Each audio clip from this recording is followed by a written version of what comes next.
అన్న నమస్తే.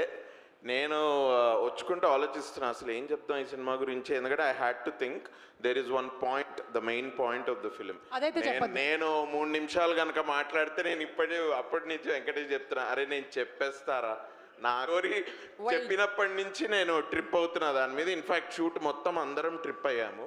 There is a reason why Sridevi garu is cast and then new girl like వీర్తి is cast. చాలా underline చాలా ఉంది సినిమాలో. It's really amazing. బట్ మాది కూడా highlight track on screen and off screen. Ever since Vasuki గారిని కలిసినప్పటి నుంచి మా ట్రాక్ అసలు నెక్స్ట్ లెవెల్. అంటే సుమ గారి షో పడుకుంటూ కూడా చేయగలరు.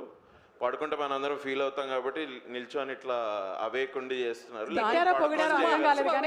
దానికి నేను చెప్పాను, దానికి ఏం చెప్పలేదు, దానికి మీకు చెప్పారు ఏదో సైకిల్లో. she left. Oh my god, we chased Suma. I can't believe this. Amazing. Suma, did we throw you out of the stage? నేను పక్కకి వెళ్తే తిరునాళ్ళలో తప్పిపోయిన పిల్లల్లాగా నన్ను చూస్తారేంటి? లేదు, బట్ నిజంగా చెప్తున్నా అండి, సినిమా కూడా అంత ఇట్లానే ఉంటుంది. This is